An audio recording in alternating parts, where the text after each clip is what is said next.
Waheshimiwa mawaziri, Dr. Moses Kusiluka, Katibu Mkuu Kiongozi, makatibu wakuu, mwenyekiti wa Tume ya Maadili ya Viongozi wa Umma, viongozi wengine mliopo, wageni waalikwa, mabibi na mabwana, Jamhuri ya Muungano wa Tanzania. Baada ya shukrani kubwa kwa Mungu, nitumie fursa hii kuwapongeza viongozi wote mlio hapa leo. Langu kwenu ni kwenda kuviishi viapo mlivyo hapa leo, na kwa kiapo cha maadili najua jaji huwa anatoa kopi baada ya zile mbili mlizo saini, moja na kurudishia. Hiyo ni reference yako ya kuiangalia kila baada ya muda. Hata mimi hapa ninayo ya kwangu, nakaa kipindi kisha naichukua na itizama, najiwekea tiki, wapi niko sawa, wapi ninalegea, wapi hivyo. Kwa ndio maana ya kiapo hiki na kupewa kopi. Lakini niwaombe pia ndugu zangu mlio hapa leo, kiapo kile kikubwa na kile cha maadili, mkashirikiane na mtakao wakuta kule mnakokwenda, fanya kazi kwa mashirikiano. Lakini na wale mtakao kutwa, mawaziri wako hapa na makatibu wakuu, mmekuja kupokea watu wapya, mkawape ushirikiano na muelekeze ipasavyo wapya wanaokuja. Kwa upande wa maelekezo mahsusi, Dr. Nagu, hongera. Tumekuweka nafasi hii. Katu, ni majukumu makubwa kuliko uliokuwa nayo. Najua ulikuwa na majukumu makubwa, lakini haya ni makubwa zaidi. Kwa hiyo, nadhani kwa kipindi kichache nilichokuweka nje kidogo ya majukumu, ingawa ulikuwa unaendelea na majukumu yako ya kawaida, utakuwa umesoma somo na kwamba utakwenda kutekeleza vyema majukumu yako hapa kama kiapo ulichokula hapa. Nikwambie tu kwamba unakwenda kuwa naibu katibu mkuu ndani ya TAMISEMI masuala ya afya. Ni Tanzania nzima ndani ya tawala za mikoa na serikali za mitaa. Kama unavyojua kuna ongezeko kubwa sana toka mwaka 2020 hadi leo. Ongezeko kubwa la zahanati, ongezeko kubwa la vituo vya afya kwenye makata, hospitali za wilaya na zile hospitali kubwa za mikoa na za rufaa sio za kwako na za mikoa, lakini huku chini kwenye maeneo yako kuna ongezeko kubwa. Lakini pia serikali imefanya kazi kubwa kupeleka vifaa tiba, vitendanishi, wataalamu na mambo kama hayo, na tunaendelea kupeleka. Tunajua bado kuna changamoto, lakini tunakutaka ukayasimamie vyema. Tunaendelea na shughuli za ukarabati wa hospitali kongwe za zamani, ambazo nazo tunataka zifanane na wenziwe ambao tumewajenga hivi karibuni na kuzipatia vifaa, na vyenyewe hizo kongwe tunataka kuzileta katika kiwango hicho hicho. Lengo letu ni kuhakikisha kwamba afya ya msingi inaboreshwa na tunasogeza huduma karibu zaidi na wananchi.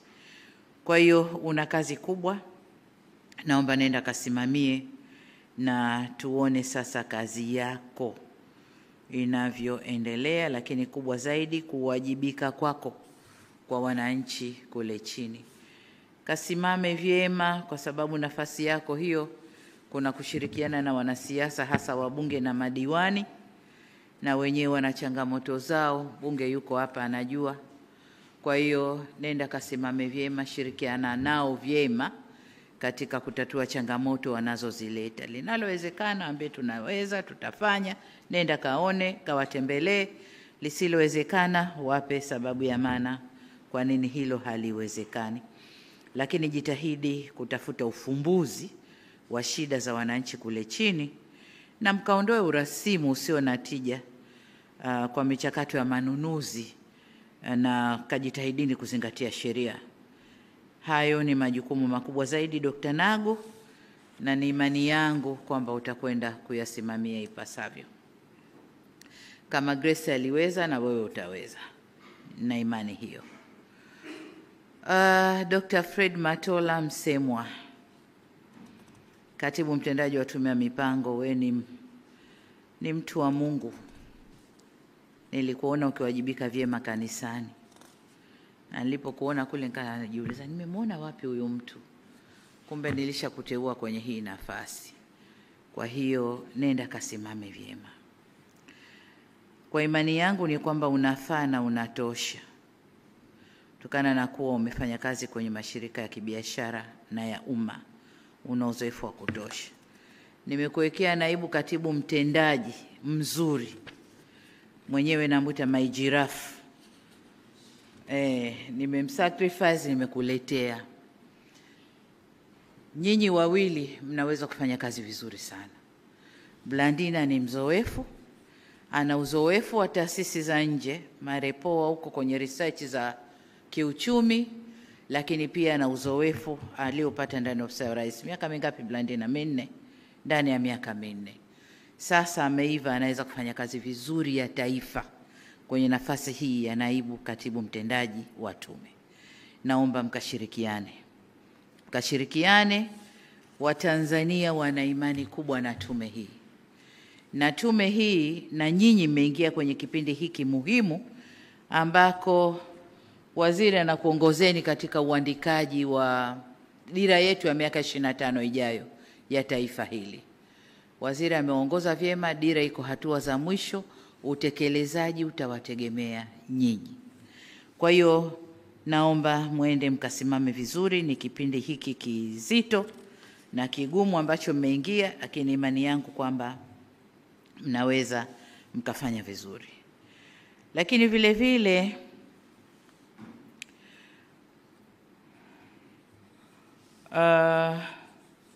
kuna miradi mikubwa ya kitaifa ambayo inataka coordination ya tume. Lakini uratibu wa miradi kwa ujumla ndani ya taifa letu ni kazi yenu, tume ya mipango. Na ndio maana imeitwa tume ya mipango. Kwa hiyo ndani ya wizara yenu kuna mipango na uwekezaji. Uwekezaji watakuwa wanapokea miradi mbalimbali, lakini nyinyi tume kazi yenu kuratibu na kuhakikisha kila mradi unaokuja kitaifa umekaa pahali pake, unatekelezwa ulivyo au vilivyo kama tulivyokubaliana kwenye mikataba yetu na huo mradi. Lakini jingine ni kwamba tunataka tuhakikishe mipango na miradi mbalimbali ya kisekta inafungamanishwa na malengo ya kitaifa. Kwa hiyo sio tu dumping ya miradi, lakini ile miradi ifungamanishwe na malengo ya kitaifa. Kwa hiyo niwaombe sana mkakae vizuri huko, mkashirikiane na wizara, lakini nyinyi tume ndio tunasema nini, sukani, ndio mnyororo utakaoendesha wizara. Mnyororo wenu ukitoka meno, wizara haitakwenda vizuri. Kwa niwaombe sana sana sana mkashirikiane katika kufanya hiyo kazi. Swala jingine kwa upande wa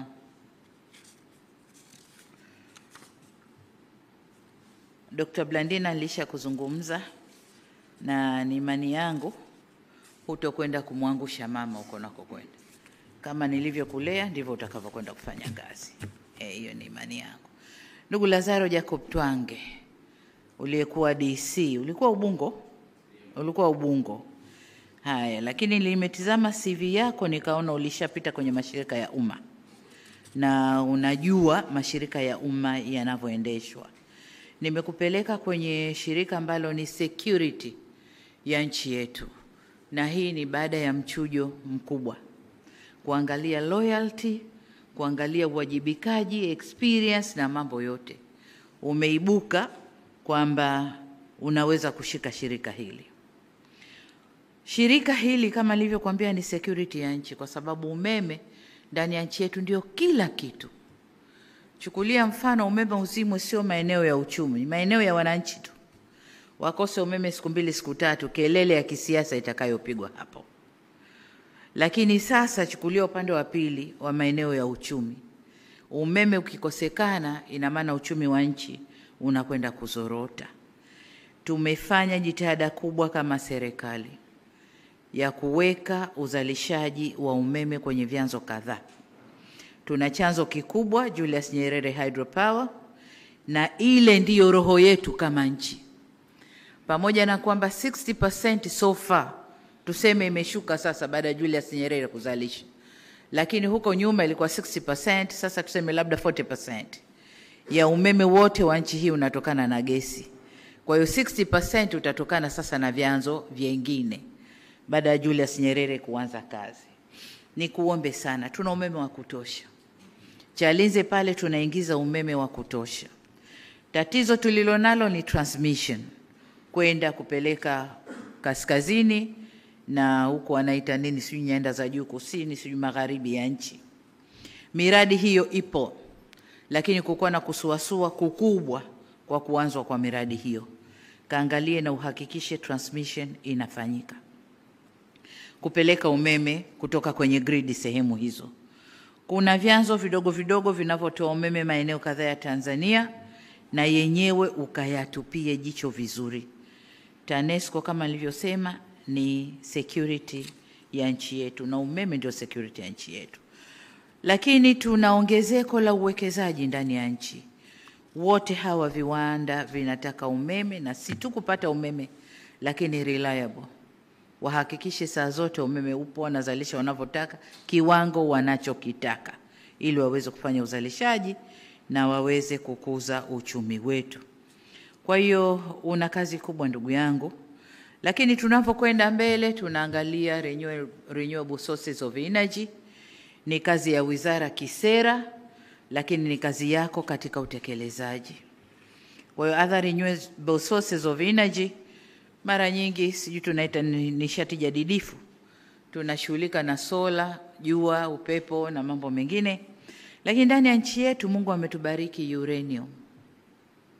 Kwa muda mrefu sana tuliaminishwa kwamba kutengeneza umeme wa uranium ni hatari, lakini nchi zinazoendelea wanatumia na ndio source kubwa ya umeme wao.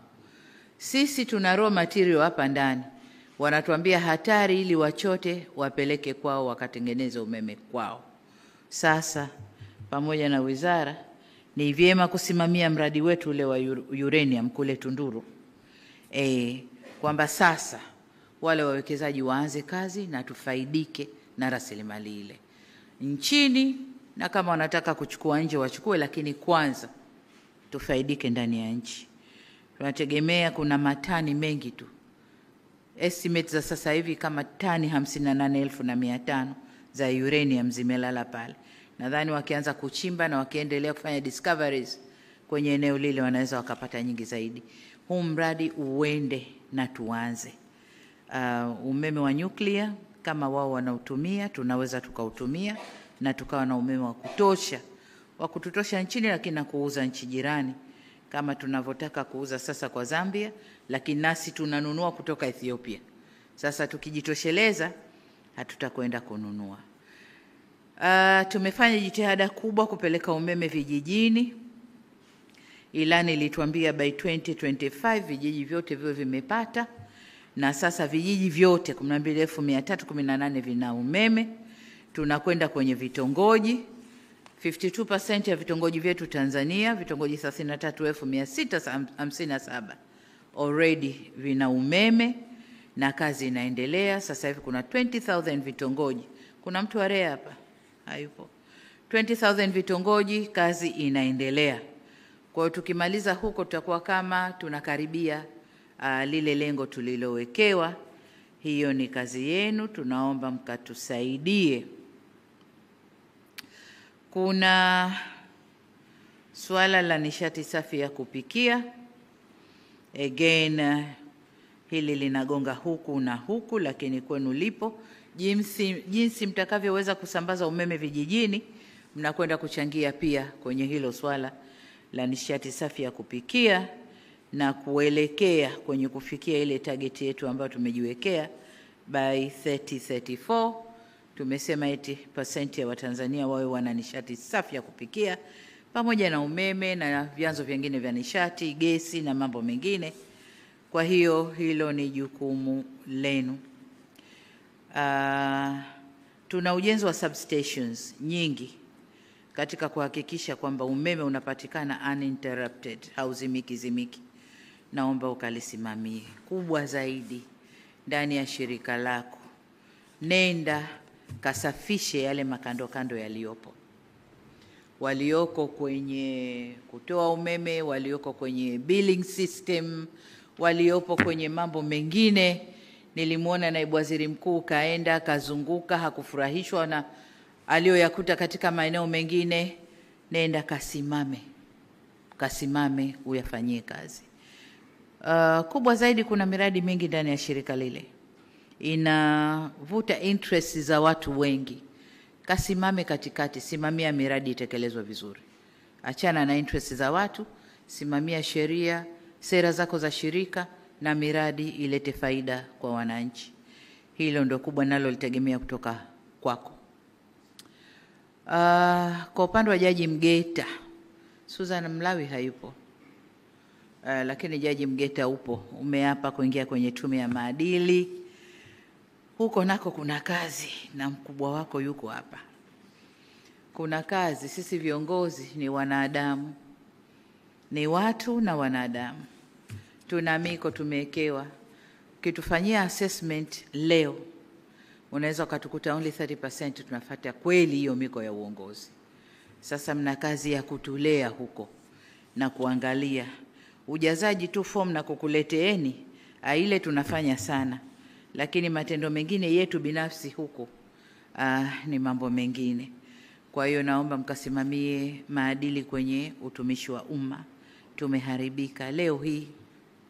Mtumishi wa umma anakosa uzalendo, anakosa tuseme nini sijui, ile moyo, na kwamba mtumishi wa umma anathubutu kuchukua siri kwenye mafaili, akapiga picha kwenye simu yake na akasambaza kwenye, akijua kwamba anamkomoa rais, akijua kwamba sijui anamkomoa nani inline, lakini kumbe ni yeye amekosa maadili, ni yeye hawajibiki kwa taifa lake, uzalendo kwa taifa lake hakuna.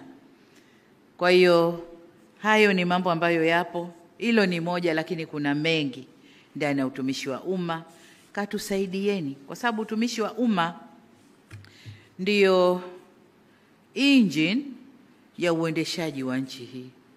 Kwa hiyo katusaidieni viongozi kuwa na nini. Lakini kuna mradi ambao mmeuanzisha nami umenifurahisha, wa kuanza kuwajenga watoto huku na maadili ya umma, whether kupitia mashuleni au wapi.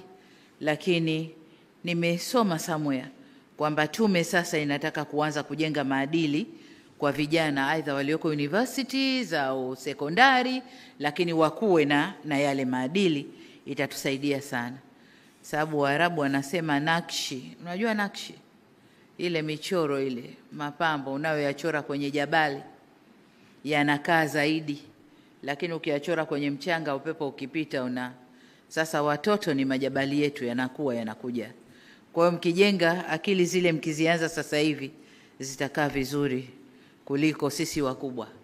Jitu lishapotoka huko nje, unaliteua, unaliweka, linakwenda na imani yake ile ile. Nikifika watanijua, baada ya miaka miwili mimi nataka niwe somebody, nionekane, badala ya kutumikia nchi anajitumikia mwenyewe. Kwa hiyo nendeni katukumbusheni maadili yetu yakoje. Basi nihitimishe kwa kuwataka wateule wote mkafanye kazi kuendana na viapo vyenu mlivyo hapa leo, mkawatumikie Watanzania kwa uadilifu na kwa uwezo wenu wote. Taifa hili ni letu, wawajibikaji wa kulijenga taifa hili ni sisi. Mlio hapa, tuliopo na waliopo ni sisi na hakuna mwingine. Na kwa sababu ya uzuri na madhubuti wa taifa letu, mnaona yanayotokea leo. Kwamba nchi, watu kutoka kwengine wanataka kuja kuvuruga huku ndani. Sasa hii kazi ya kulinda hilo sio yangu peke yangu, wala sio vyombo vya ulinzi na usalama peke yao, ni sote. Ni sote, kwa sababu wakikosa huku watapita huko, kupita mawizara, mashirika yetu, nani watataka kuingia huko kuvuruga. Naomba mkalinde taifa lenu. Hii ndio rasilimali yetu tulioachiwa, hatuna nyingine. Nendeni kailindeni. Baada ya kusema hayo, niwashukuru sana sana sana na niwatakie kazi njema. Asanteni sana.